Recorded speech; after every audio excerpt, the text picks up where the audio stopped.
Congressman Jim Banks was in the Fox 55 studio today to discuss the reopening of the federal government.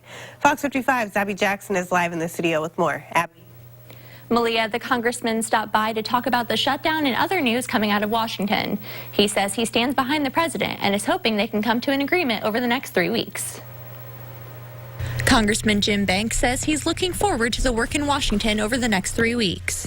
The government shutdown has ended, but we still have 3 short weeks to come up with some type of a proposal that will fund that part of the government for the next several months for the rest of the fiscal year, and at the same time continue to meet the president's demands for border security dollars. He hopes Democrats can come to a deal with President Trump to keep the government from shutting down again on February 15th, and that Nancy Pelosi will reschedule the State of the Union. The American people expect that.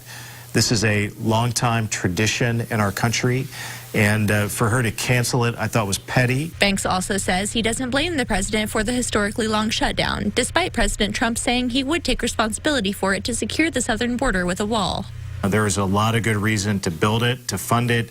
I support it, but now we have 3 weeks to try to come up with a better proposal to do that. Banks says he hopes the battle over the border wall doesn't lead to the president declaring a national emergency, but he does have authority to do so. I know that he doesn't want to do that if he doesn't have to. He wants Congress to do his job. So far, Congress has failed to do that. In Fort Wayne, Abby Jackson, Fox 55 News.